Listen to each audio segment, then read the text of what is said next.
And today I'm going to do something a little nuts. I'm going to tell you like the most outrageous story from Scripture. In fact, this might be one of the most outrageous stories in all of ancient literature. And we give a warning to parents, which is good. This really is an adult story. So this is not going to be G-rated. This is not PG. This is not really even like R-rated. This is more of an NC-17 kind of story. And it is happening right here in church. It's long, it's complicated, and it will probably make you sick. But I'm going to walk us through it today, and I'll do my best to keep this as simple as possible. And so it's a long, complicated story. So just so you know, some of you may at the end of it go, what? Is that really? And you may feel like you missed something. So you can always go to brookviewchurch.com if you want to see a message. Again, we have all of our messages there, which can be really nice. Or probably what's more likely is you hear one at some point and you think, man, I wish my friend could have been here to hear that, right? Or you wish your brother or your husband or your mom or whatever. Some of you, I know you're thinking, man, I wish my homeowners association could hear that one. And so they're all there. And the truth is, this is a series of messages. A lot of times in the summer, I do something where each message is really independent from the others. That's not what we're doing. This is going to be a 6-week series where the messages really are tied and they really do build on each other. And I thought about, well, should I do that in the summer? But here's the thing. We have technology now that makes it possible for people to follow along. So I just would encourage you to do that. This 6-week series is going to carry us through mid-August. And what this is essentially, this particular series is like one sermon. It's like one 4-hour sermon. But I'm thinking that none of you really want to come to church in the middle of the summer and listen to a 4-hour sermon.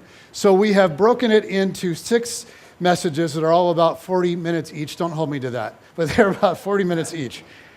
And I know that many of you, because it is summer, there's no way you're not going to be able to be here for all 6. But because these really are linked together, I would really encourage you to kind of keep up and stay caught up with us as we go through the summer. Okay, let's kick this off and dive into this. This is a ridiculous, it's an outrageous story. And this comes from, and really most of this series will come from, the book of Judges in the Old Testament. And I know some of you just read the book of Judges over and over and over and you have it memorized. It's a book that for whatever reason, Christians, we don't dive into all that much. But today we're going to start with what actually closes the end of the book, the story that concludes it. And Judges, as a book, takes place in kind of an unusual setting. It spans a very unique period in Israel's history, as you can see here. So it starts right after the nation of Israel moves into the Promised Land. And many of you remember Moses delivers them from slavery in Egypt, right? And then they spend 40 crazy long years in the desert moving toward the Promised Land. And then Moses dies and he's not able to go into the land, but Joshua leads them into the land. Well, Judges is then what happens for the first 330 years after they settle into the land. After that 330-year period, many of you know Israel becomes a monarchy and it's ruled by kings. Okay, there's Saul and then there's David, the most famous one, and then his son Solomon and so on.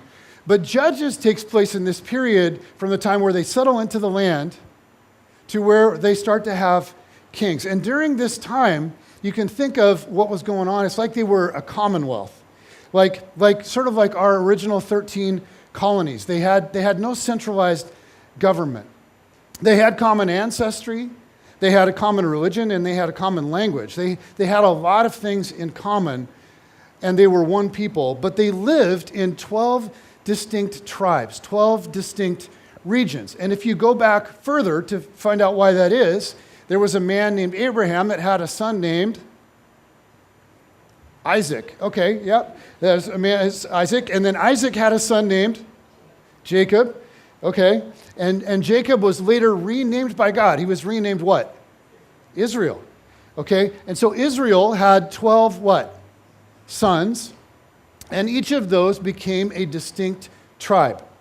So together, those tribes came out of Egypt. When they came out of Egypt, there were more than 1 million of them by that point. And they entered into and dwelled in the promised land. And so for the first 330 years, they had no king, okay, because, and this is important, this is big, because unlike any other nation, they were supposed to view God as their king. The idea was this would be not a monarchy, but a theocracy, where God would be their king. He had given them his law through Moses, and they were supposed to obey the law. And then the way it would work is God would raise up these judges, these leaders, these civic leaders, who would come along and lead the people. And they weren't kings. Their only authority really was to distribute the law and encourage people to follow the law, to do their best to make Israel a place of justice and goodness, and really different and set apart from some of the atrocious things the neighboring nations were doing. Occasionally, they would organize a military and they would lead it, and they would command the army to protect it from invading nations, which happened pretty regularly. But it turned out that being a judge was a hard job, because the nation of Israel had something in common with you and with me. They didn't like to be told what to do. It turns out, nobody likes to be told what to do. Every once in a while, I kind of mess around with my kids and say, I command you to bring me a drink of water. And it's just like, they will not. You know what I'm saying? You all do that with your kids, right? Okay, so when you read the book of Judges, there's this cycle. They would disobey God's law, and it would result in disaster. Okay, and then they would cry out to God for help. They would say, oh God, would you help us? It would get awful. It would get horrible. And then God would send them a deliverer. He would give them deliverance. And then, before long, they'd disobey God again. And it would lead to a new disaster. And so they'd cry out again to God for help. And God would send them another deliverer to rescue them. And they would say, oh man, I am never going to do that again. I'm never going to do that again. I'm never going to do that again. Does that sound a little bit familiar? I mean, you ever had that experience in your life? See, here's something that we all have in common, and me too. I think at some point, all of us have disobeyed something. We've disobeyed something. Could be our mom or our dad. Could be that we broke a law. It might be that we just violated or disobeyed our own conscience. We had a feeling, I shouldn't do this, I shouldn't do this, I shouldn't do this, and then we did it anyway. And after time, it led to disaster. And at some point in your life, you found yourself in a mess, and you said, I need help, I need help, I need help. And then somebody came along. Somebody gave you a break. Somebody gave you a second chance. Somebody paid your debt. Somebody bailed you out of jail or helped you get into rehab. Somebody came into your life and helped you in your predicament. And you said, oh, thank God. I will never do that again. I'll never do that again. I'll never do that again. And so you didn't for about a week. Right? I mean, we've all spent some time in this cycle. And I could share with you my vast experiences and times in this cycle. We don't have time for that. So the book of Judges is about a nation that for 330 years got in trouble, then got delivered. Got in trouble, then got delivered. Got in trouble, then got delivered.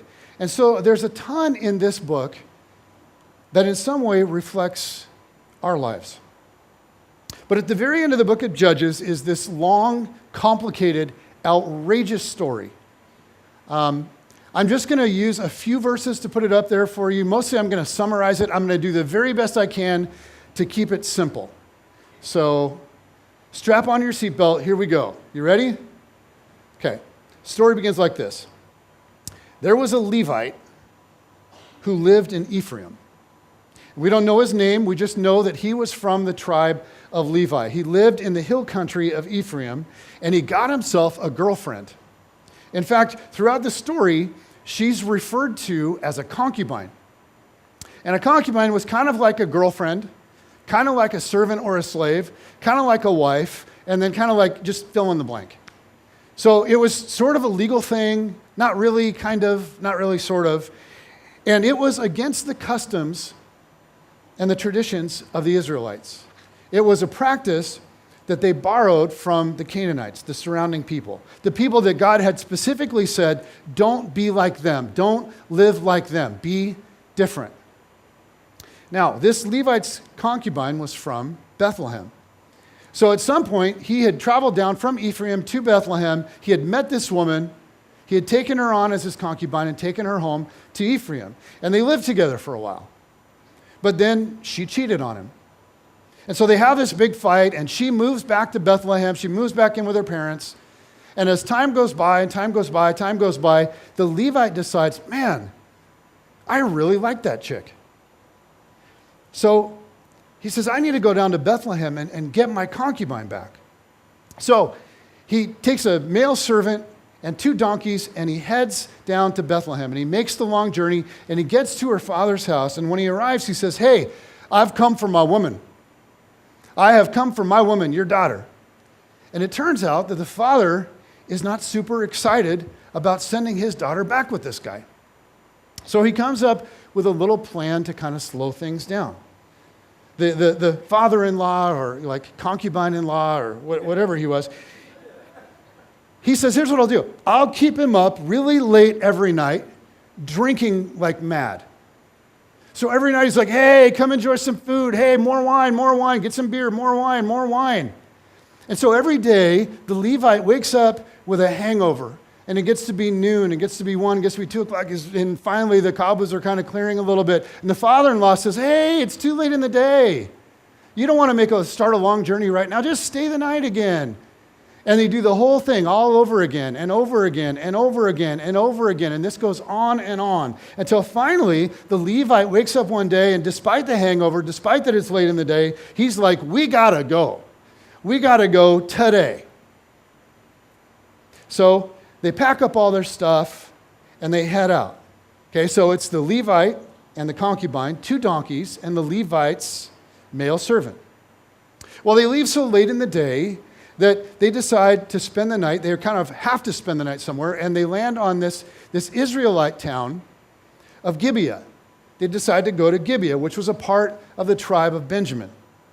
And the way things worked, okay, the laws of hospitality, or just the etiquette of hospitality, was such that if you showed up in a town as a stranger, okay, you're an Israelite, you go to an Israelite town as a stranger, you would just go to the town square, because there weren't hotels, there weren't motels, there weren't restaurants. So you went to the town square where there usually was a well, and you got a little bit of water, got refreshed, and then you'd wait. And you'd wait, and you'd wait. And the idea was you'd see someone there, and that person would walk up, very friendly-like, and they would introduce themselves, and then they would invite you to come and stay in their home. This was supposed to be easy because they're Israelites, and they find an Israelite town to spend the night. Unfortunately, people come and people come and people come, and they see him in the square, and they see him in the square, and they see him in the square, and nobody looks at him, nobody offers them a place to stay. They just kind of look at him funny, and then they head on home. And so it looks like they're going to have to spend the night in the square. Well, very late at night, a guy enters the city. He's been out working, and he enters the city, comes back into the city, and he sees him, and he comes over and he introduces himself. And as they start chatting, they find out, wow, he actually spent some time living in Ephraim. He had spent some time in Ephraim. So they're like, wow, cool connection, dude. And he's like, that's awesome. So come stay with me. And he invites them all to come and stay at his house. So now you've got the Levite from Ephraim, the concubine, the male servant, 2 donkeys, and a guy from Gibeah who's showing hospitality. Any questions so far? Okay, all right. And here's where the story gets weird. The author tells us that late in the evening, after they eat and they drink, the story takes a disturbing turn. It says, while they were enjoying themselves, some of the wicked men of the city surrounded the house. Pounding on the door, they shouted to the old man who owned the house, bring out the man who came into your house so that we can have sex with him. Wow. Now, this was not so much about lust. It was not so much about sexual desire gone crazy. It wasn't as much about gratification as it was humiliation. In the ancient world, men in certain cultures would do this. And the intention was to humiliate another man, to display your power over another man and humiliate him. So again, Israelites are borrowing a practice from their Canaanite neighbors, a grotesque practice intended to humiliate someone. So they're thinking, okay, look, we don't like strangers coming into our town. We don't. We don't like guests here.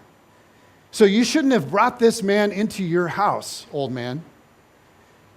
So you go in and you bring out that Levi to us because we're going to teach him a lesson. And then when he leaves, word will get out. He will tell people, you do not want to go to Gibeah. They are not hospitable and they don't like strangers, and you should not go to Gibeah.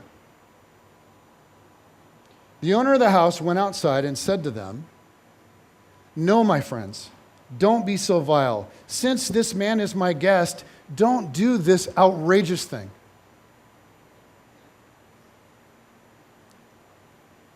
And then he says, look, here is my virgin daughter and his concubine. I will bring them out to you now, and you can use them and do whatever you wish. But as for this man, don't do such an outrageous thing. Wow. I mean, unreal. But the men would not listen to him. So the man, the Levite that was traveling with his concubine, took his concubine and sent her outside to them, and I won't even put up the rest of that verse on the screen because what happened next is absolutely horrible. Next morning, Levite wakes up, goes outside, and as he opens the door, laying outside of the door is the body of his concubine. And she's dead. So he takes her body and he puts it on a donkey. And he and his male servant and the two donkeys and his deceased concubine leave town. Eventually, they make their way back to Ephraim, and he is so angry. He's so angry that his concubine was abused and murdered, the injustice, and Israelite to Israelite nonetheless. And so he decides something's got to be done. Something has to be done. So he writes a letter to all 12 tribes of Israel, and he outlines exactly what happened. And then he hires couriers to take the letters to all 12 tribes. But then he stops and he thinks to himself, wait a minute. Like nobody's going to do anything because of a letter. Nobody knows who I am. There's injustice going on all the time. I got to do something that will get people's attention. So he comes up with an idea.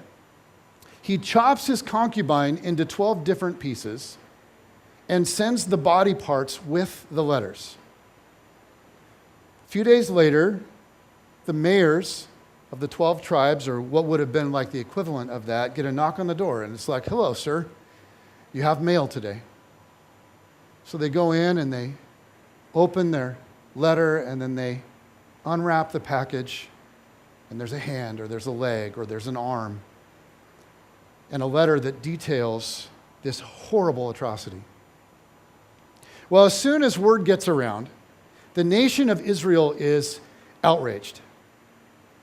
It says everyone who saw it, everyone who heard the story, was saying to one another, such a thing has never been seen or done, not since the day the Israelites came up out of Egypt. Just imagine.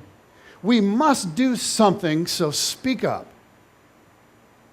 So the 11 tribes put together an army, and they say, we're going to raise an army to deal with this. And every town and tribe is required to send representatives. Every tribe is required to send men, soldiers, armed men to be a part of this. This is not optional. We want men from every tribe on this one.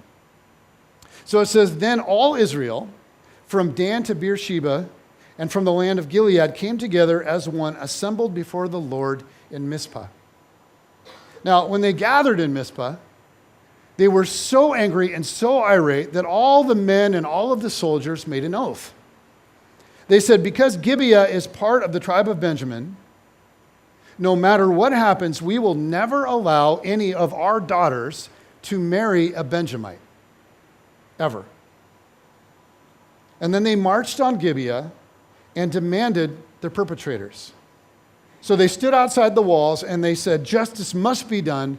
Bring out the men of Gibeah that did this unspeakable thing. Send out the perpetrators to us so that we can execute them. Well, the Levite had also sent a letter and a body part to the tribe of Benjamin. It was one of the 12. So the Benjamites knew what was coming. And they called out all their men from their own country, from their own tribe, their own band of warriors, and they lined up all around Gibeah, and they said, no,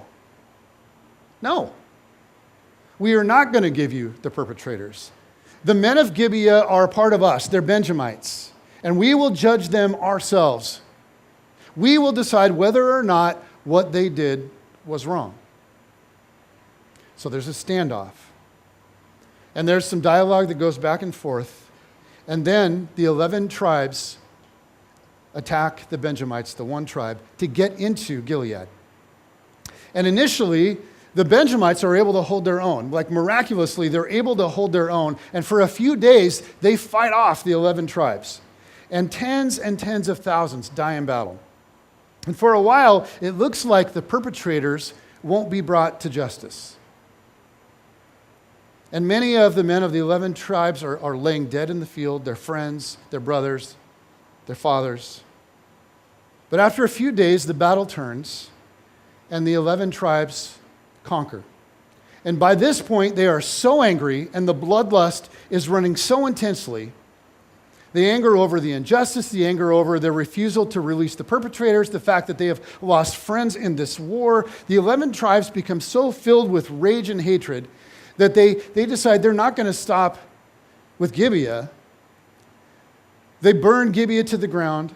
They kill every man, woman, child, and animal. And then they just keep on going, city by city, town by town, through the entire tribe of Benjamin. And they do the same thing. They burn every city to the ground. They kill every man, woman, child, and animal until all of Benjamin is a smoldering, smelly wasteland. During all the fighting, 600 Benjamite soldiers escaped and they fled. And for months, they stayed in hiding, scared to death. Well, after the bloodlust begins to subside and things kind of start going back to normal, it dawns on the leaders of the 11 tribes. Oh my goodness, what have we done? We've just wiped out an entire tribe of Israel. Now, instead of 12 tribes, there are only going to be 11. This is not God's plan. This is not God's design. And so someone raises their hand and says, well, wait a minute. Actually, there are still 600 Benjamites hiding in the caves out there. And someone else raises their hand and says, well, maybe we can coax them out and encourage them to return to Benjamin. And someone else says, well, yeah, but they're all men. And we all took an oath not to give our daughters to them in marriage. The whole tribe is going to die off in a few years. So someone else speaks up and says, well, were there any towns or were there any cities in Israel that did not join us in the fight, that did not send armed men to join us in getting justice? And they realize, you know what? Nobody joined us from Jabesh Gilead. Nobody joined us from Jabesh Gilead. So they sent a group of armed men to Jabesh Gilead with these instructions. Go to Jabesh Gilead and kill every man and every married woman, and then round up all the young maidens, and we will give them to the Benjamite men as wives, so that the tribe of Benjamin won't become obsolete. That's what they do. The men from Gibeah take the women, and they head back to their smoldering towns and begin trying to live. It's just unbelievable. And it's just sickening. And then it gets even worse. Turns out there are only 400 maidens in all of Jabesh Gilead. So not every man from Gibeah is able to get a woman. So the leaders of the 11 tribes gather again, and someone says, man, we don't want any of the men of Benjamin to be without a wife. We feel bad for those guys. So we need to do something. Another person raises their hand and says, I know what we can do. I got it. This is perfect. Every spring, there's a festival in Shiloh, and the young maidens come out and they do their spring dance. And we can just tell the Benjamite men to hide in the woods, and when the dance happens, they can just run out and grab themselves a woman. That way, no one is actually giving their daughter in marriage. That way, our oaths won't be broken. This is perfect. Guys, this is the Bible. So that's what happens. The maidens from Shiloh come out and they do their spring dance or little river dance or whatever it looked like. And the Benjamite men, they hide in the woods. And the ones that, like all the guys that were left out of the wife lottery the first time, and they run out and they kidnap themselves a woman. And then these 200 guys with their wives basically over their shoulder march back into the smoldering ruins of the land of Benjamin to begin populating once again the scorched earth. And then the book of Judges ends. No heroes, nothing good, just this horrifying story.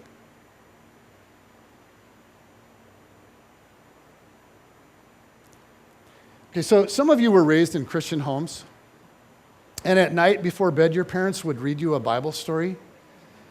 They skipped this one, didn't they? Hey, Dad, I want to hear the one about the concubine and the chainsaw. No, son, that's just for Halloween. We save that one for Halloween. Now, as the writer of Judges ends this sickening story to conclude the entire book, he makes a comment. It says, in those days, there was no king in Israel. Everyone did what was right in his own eyes. Because there was no king, because there was no real authority, everyone just did what was right in their own eyes. Put another way, the verse could read like this. In those days, there was no binding moral consensus. So everyone did whatever felt right to them in the moment. And the strange thing about this story is really, we could go back through it. I could go back and retell the whole story. And at every point along the way, every character did exactly what they thought in the moment was the right thing. But when you stand back from it and you look at it as a whole, what felt to them like right decisions led to absolute chaos. I mean, okay, so the men in Gibeah were like, look, we don't like strangers in our town, and it's our town. This is our town, and we have a right to decide who comes here and who doesn't, right, guys? Yes, we do.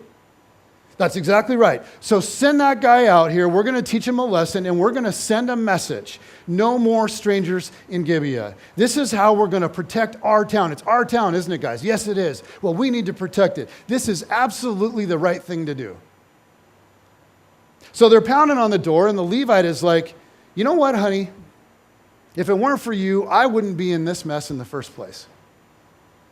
If you hadn't run off the first time, if you hadn't cheated on me, and if your dad hadn't gotten me drunk every night and so that we couldn't leave until late, we would have passed through this area with no issues.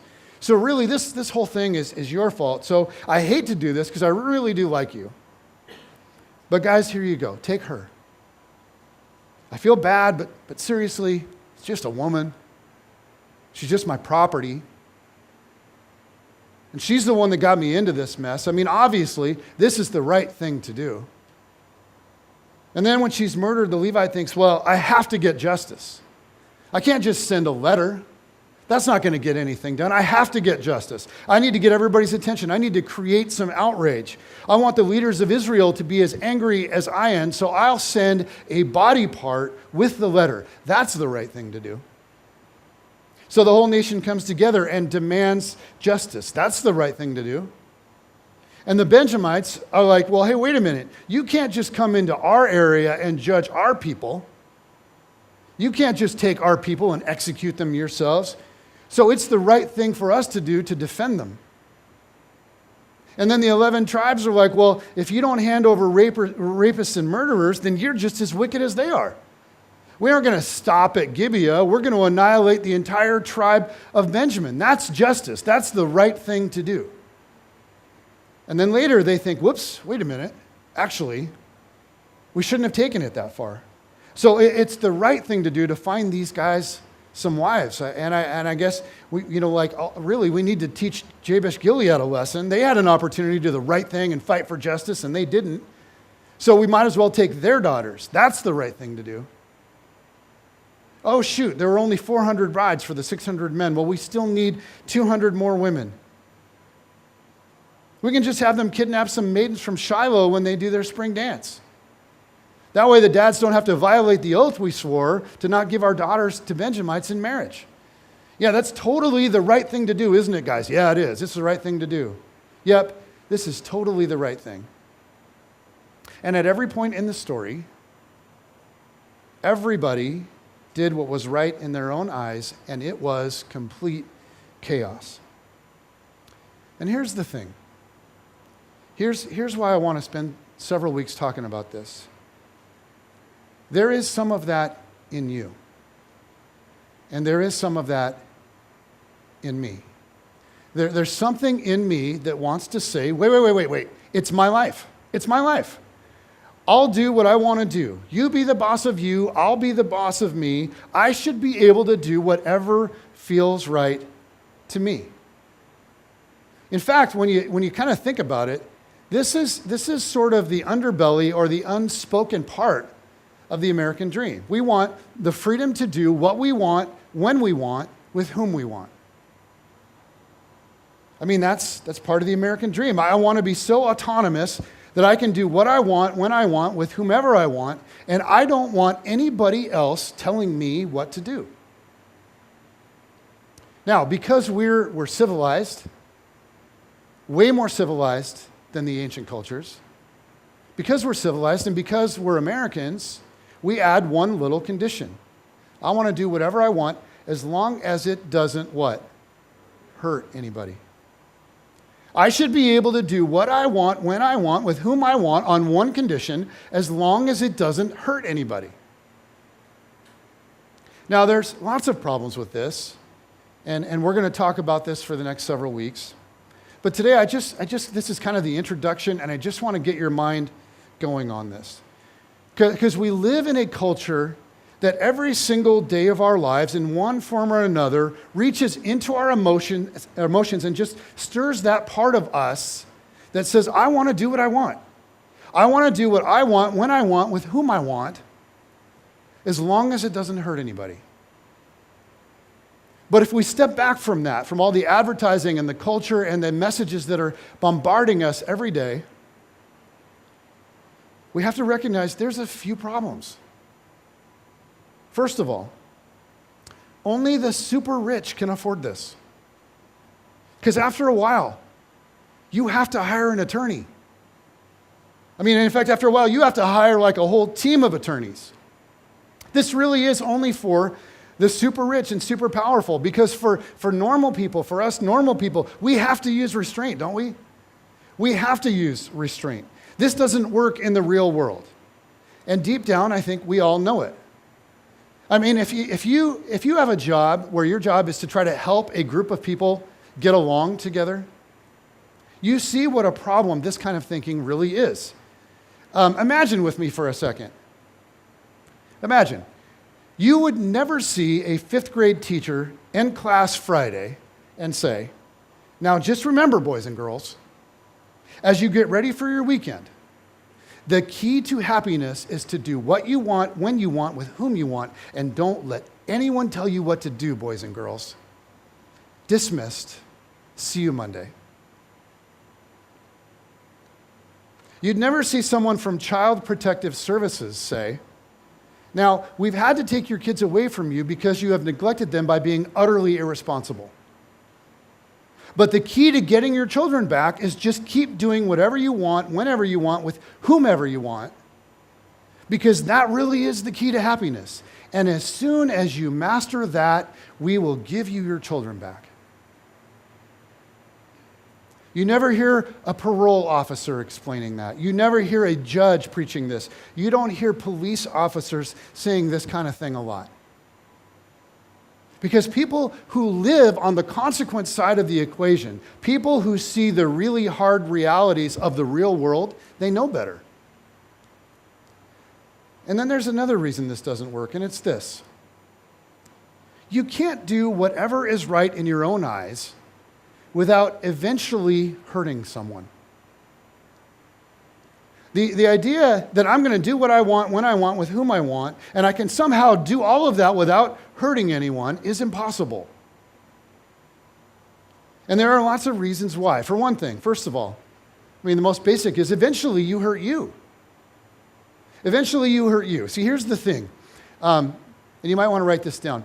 You are someone. You are someone. So if you hurt you, then you have hurt someone. You've hurt yourself. And if you live by that motto to the extreme, if that's how you approach your life, eventually you will become mastered by something. And you think about your life. We've all had different things in different seasons that have mastered us. You think about some of those things in your life. Debt, a habit, a bad relationship, maybe alcohol, a drug addiction, whatever it might be for you. You think about this. Whatever that thing is that at some point mastered you, it began as an expression of your freedom. It began as an expression of your freedom. You said, I'm going to do what I want, when I want, with whom I want. And then you found yourself in some form of bondage. And then you discovered that you actually couldn't do anymore the thing that you most wanted, because you'd been mastered by the very thing that started as an expression of your misguided freedom. And you hurt you. And it all began with, nobody tells me what to do. Nobody tells me what to do. I'm a man, I'm a woman unto myself. But it's not just you that you hurt. Come on, let's get real. You hurt the people with you. This is why parents freak out about their kids' friends, right? Our kids say, oh, well, I know they're doing that stuff, but I'm not going to do that stuff. And we say, okay, that might be right. You probably won't. But if you're with them when they do, you're going to get hurt as well eventually. Not only that, but you hurt the people who care about you, right? If you're married, you can't hurt you without hurting your spouse. If you have parents that care about you or children that care about you, you can't hurt you without hurting them. Man, I tell you what, this last season, this just horrendous season with our son who's wrestling with all kinds of stuff.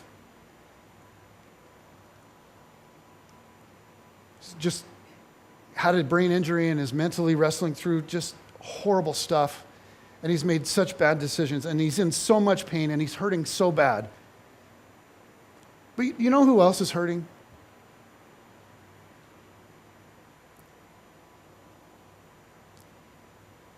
How about Kate? How about his older sister?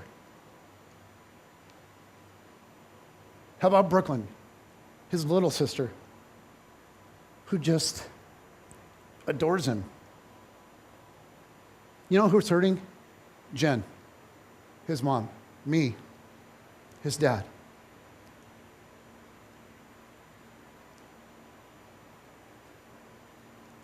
And I don't blame him. I think so much of what's going on it's not his fault. But I bring it up to illustrate that none of us are islands. We're not. Your life isn't isolated. Your life is intricately intertwined with the lives of lots of other people. And the way you live affects them. It affects them, always. Or how about this one? You hurt the people coming after you. Now let me get kind of personal for a second. Don't take this the wrong way, but Some of you are dysfunctional. I mean, some of you, you got serious issues. And some of you, you've spent some time with a friend, good friend, or a counselor trying to figure out why you're the way you are. And when you worked back in your life to the beginning of all the dysfunction, it turns out that your story goes kind of like this. Your mom or your dad at some point said to themselves, you know what? I'm going to do what I want, where I want, with whoever I want, and it's nobody else's business. Problem was, they forgot to factor you in. And at the time, your mom or your dad would have said, well, it's not hurting anybody. But you know that's not true because it has hurt you every single year of your life. It's a myth. It doesn't work. And here's the really strange question, especially for those of us that say, I follow Jesus. I want to follow Jesus. Why would we ever aspire to that anyway? Why would we aspire to the bottom of the barrel? I'm going to do what I want, where I want, when I want, and nobody can stop me. And even if I spiral into a hot mess, it's my life and I can do what I want. Why would anyone aspire to that? Even for a second.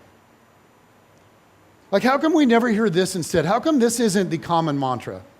I should be able to do what I want, when I want, with whom I want, as long as it helps somebody. Where's that? Why not live by that? Why would we settle for the bottom of the barrel? Why not aspire to greatness? Why not harness our passions to serve people and to make the world better? Why not attempt to bless as much as we can instead of trying to get away with as much as we can? And here's what happens when we try to live that way. In the end, a life lived by the right in my own eyes motto will make me a hypocrite. Because when inevitably disaster strikes, we all want help. We want someone to bail us out. Remember when you were a kid or you're a teenager and your dad said, don't. And you did it anyway. And it ended up being a mess. And then you had to call your who? Dad. Before that, you were like, my old man, he's an idiot. He doesn't know anything. But now you're in trouble and you get one phone call. Dad, I'm at the police station and it's not a field trip. Right? Or ladies, there was that guy. There was that guy, right? Almost every lady has the story of that guy.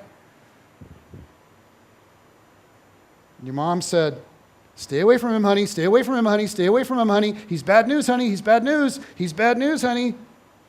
Oh, Mom, what does she know? Stay away from him, honey. Stay away from him, honey. And then when he broke your heart and life got real messy, who'd you call? The very person whose guidance you ignored, rules you abandoned. And here's the thing about following Jesus.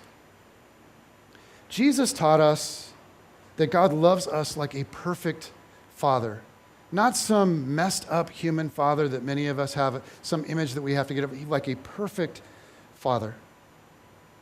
He said that only our Heavenly Father knows how we're wired. Only He knows what will bring real and lasting joy, what will fill our hearts with life. And it turns out it's not living a life of, I can do whatever I want, whenever I want, with whomever I want. And here's what, I'll just tell you this from personal experience. When I ignore Jesus and I ignore my Heavenly Father and I ignore all the alarm bells that go off inside of me, and I just do whatever I feel like, it never goes well for me in the end. And time again, I've gotten myself into a mess and had to reach out. And time again, I've prayed like most of us do, God forgive me. God help me. And this is what's beautiful about having a father who truly loves you. Because every time that happens, he says, I'm here.